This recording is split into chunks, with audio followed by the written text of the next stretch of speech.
Di surah Al-Kahfi yang barusan kita baca, kita bisa ngebelajar dari satu hikmah kehidupan. Jadi kawan-kawan, hidup ini adalah sekali lagi yang harus kawan-kawan pahami, adalah perjalanan. Jadi kalau disederhanakan sekali, hidup ini adalah perjalanan mengerjakan tugas daripada Allah Subhanahu wa taala. Perjalanan menyelesaikan satu demi satu tangga perintah, tangga keimanan, tangga ketaatan. Dan dalam setiap tangga itu ada apa? Kalau udah menyelesaikannya dapat apa? Rezeki. rezeki. Dan apa fungsi rezeki itu sebenarnya? Oke, modal atau bekal buat menjalankan perintah berikutnya. Kalau antum masih bingung, kalau masih bingung ya kan, kalau nonton film Umar, nonton film Rasulullah Kejauhan, saya sangat merekomendasikan, tidak apa-apa, dapat hikmahnya. Nonton perjalanan Biksu Tong ke barat. Ya kan? Itu berarti kan? Itu ya walaupun agak tentang Buddha, tapi begitulah perjalanan menuju Tuhan gitu loh. Perjalanan keimanan itu seperti itu polanya kawan-kawan.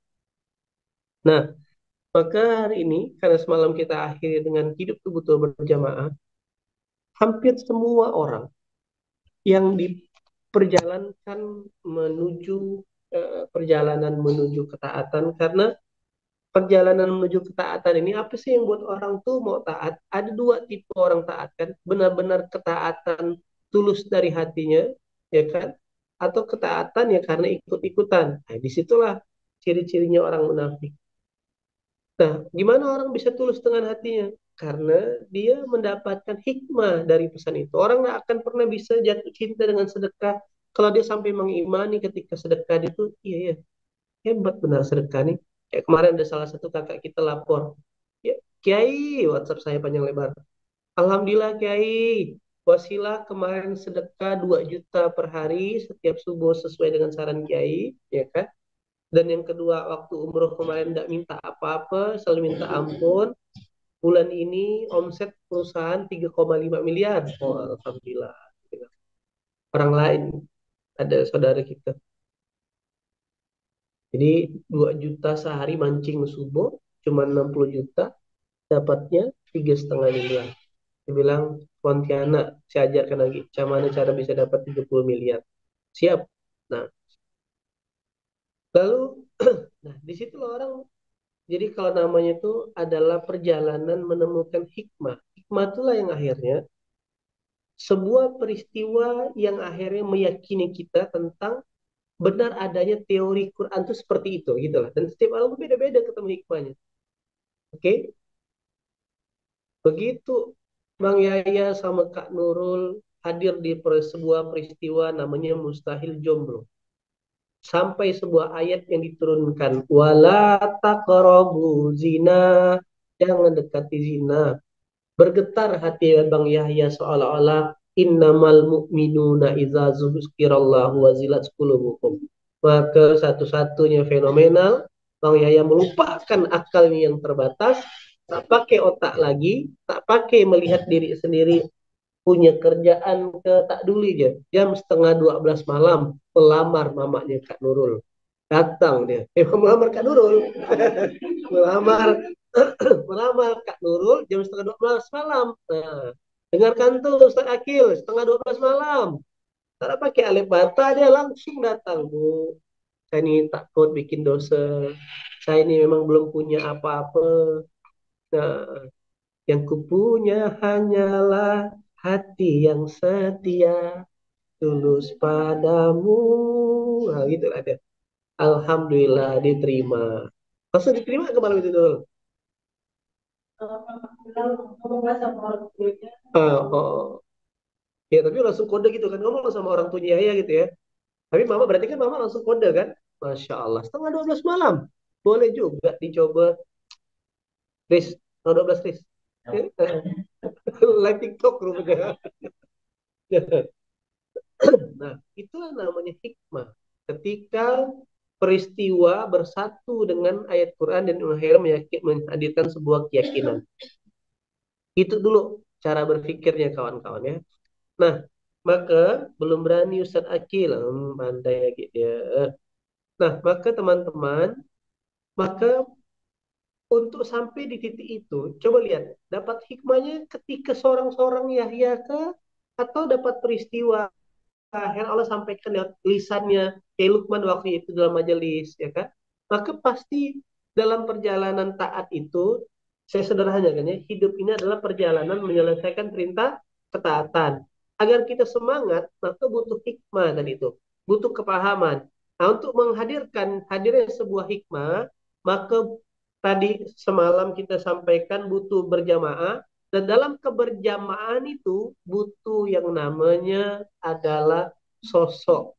Kalau Allah sebutkan di Quran, sebagaimana Allah kisahkan bagaimana Musa, ya kan, di puncak kecerdasannya. Musa itu ditanya dengan kaumnya, Musa, kata kaumnya kan, siapakah manusia paling pintar di bumi ini? Maka manusia Musa dengan gayanya mengatakan, akulah manusia yang paling pintar, akulah manusia yang paling alim. Maksudnya manusia yang paling alim di muka bumi siapa? Musa mengatakan, akulah manusia yang paling alim. Nah, tak ada yang lebih alim lagi selain aku. Karena aku satu-satunya the one and the only yang bisa ngomong sama Allah. Nah, gara-gara Musa ngomong kayak gitu, oke, akhirnya Musa ditegur sama Allah. Nah, Allah sampaikan ke Musa, Musa, jangan songong ente, jangan paling paling si manusia paling alim, si alim, ya kan? Kenapa?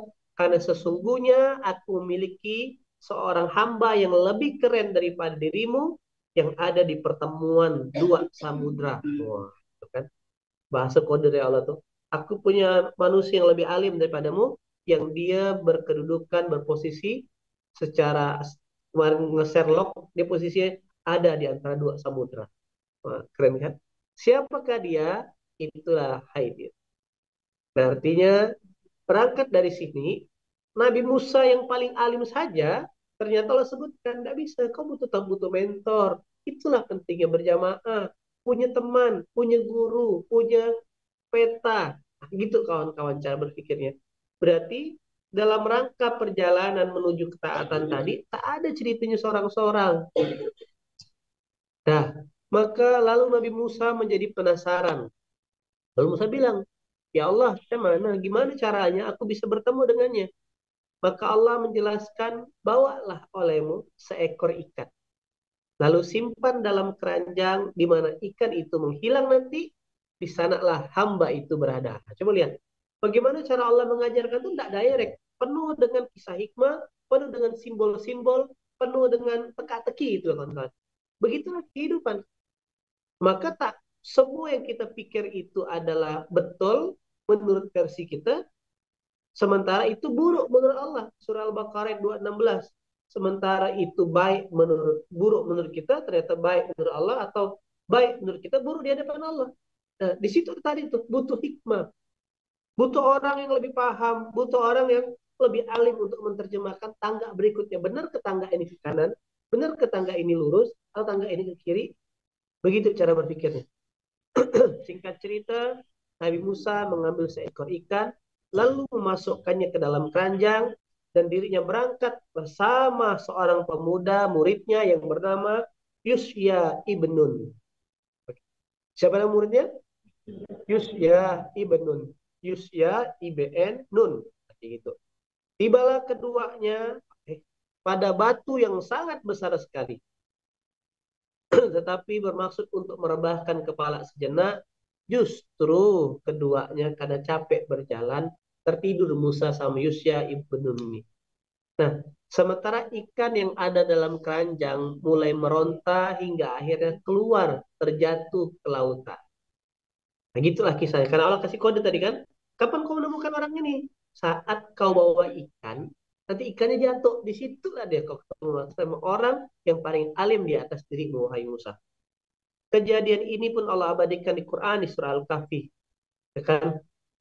Lalu ikan itu melompat mengambil jalannya ke laut. Ketika Nabi Musa terbangun, lupa mengabarkan kepadanya tentang keberadaan ikan, keduanya justru melanjutkan perjalanan. Dia lupa ikan hilang. Lanjut lagi jalan nih, kita belum ketemu orangnya nih gitu ya.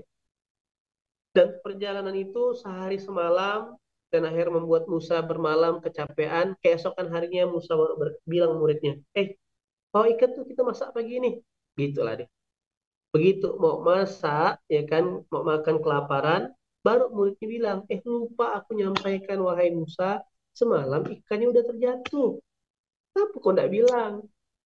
Nah, maka akhirnya Musa putuskan, itulah titik tempat Allah memerintahkan aku untuk berjumpa dengan seorang manusia yang dikabarkan lebih alim daripada diriku.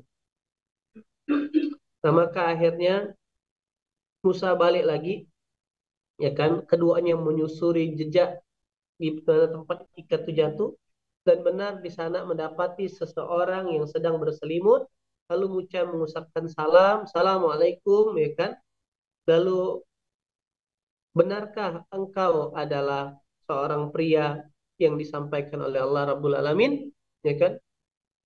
Nah, lalu, benar, kenalkan aku Musa. Ditanya dia, apakah kau benar Musa yang disebutkan dari Bani Israel? Kaget dia, kok tahu? Nah, gitulah dia.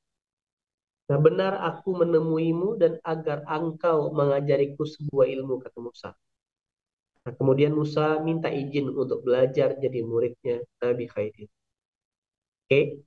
Nah, sampai di titik ini, hikmah yang saya pahami adalah seorang Nabi Musa yang sudah dibekali, yang sudah punya kemampuan berkomunikasi sama Allah saja, disampaikan, pesankan sama Allah, cari guru, cari teman, cari mentor, cari petunjuk. Nah, gitulah dia. Agar apa? Agar engkau tetap bisa jalan dengan kisah hikmah yang aku sudah sampaikan. Begitu pesan Allah kepada Nabi Musa. Artinya, inilah upaya Musa untuk tetap berada dalam ekosistem dakwah. Nah, kemudian Musa minta izin melamar jadi murid, ya kan? Namun keinginannya itu diragukan oleh Khidir. Sesungguhnya kamu laki-laki yang tidak akan sabar bersamaku, wahai Musa, sebab aku memiliki sebuah ilmu yang Allah telah ajarkan kepadaku, namun tidak engkau ketahui. Begitu juga engkau memiliki ilmu yang telah diajarkannya kepadamu, tapi tidak aku ketahui. Nah, jadi inilah menunjukkan sekali lagi, kita tak bisa sendirian dalam perjalanan menuju balik ke Allah. Ada ilmu yang Allah ajarkan ke Musa, tak Allah ajarkan ke Khidir. Ada ilmu yang Allah ajarkan ke Khidir, tak diajarkan ke Musa. Apa ilmu yang Allah ajarkan ke Musa, tak diajarkan ke Khidir? Ilmu apa kira-kira? Hmm? Ilmu yang diajarkan ke Nabi Musa, tapi tak diajarkan ke Khidir. Ilmu apa kira-kira? Matematika ke fisika? Ilmu apa? Sabaran, sabaran. Hah? Tentang Ilmu kesabaran, yang Kiai. diajarkan ke Musa, tak diajarkan ke Khidir, yaitu ilmu berkomunikasi sama Allah. Lalu sebaliknya, ilmu yang diajarkan ke Khidir tak diajarkan ke Musa, ilmu namanya ilmu di balik tirai, saya sebutnya.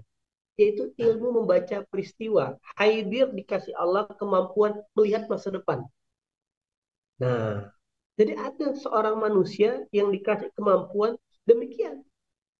Dia bukan cenayang, bukan dukun, tapi memang Allah yang ngasih petunjuk. Nanti itu bakal gini, gini, gini, gini, gini. Nah, di luar angle itu yang mesti pahami adalah berarti inilah namanya dalam perjalanan menemukan pesan Allah tak bisa sendirian. Sekali lagi tak bisa sendirian. Seperti yang saya bilang semalam, jangan pernah keluar dari ekosistem dakwah. Tak kuat antum kalau sendirian. Semuanya saling membutuhkan, kayak gitu loh. Maka runutannya, hikmahnya adalah tadi nyambung dari poin semalam, jangan, tetaplah berjamaah. Kenapa? Karena kita tak bisa menguasai semua ilmu, betul? Nah, tuh poin berikutnya. Yang kedua, carilah petunjuk, carilah guru. Kalaupun berbeda dalam muamalah, tidak masalah.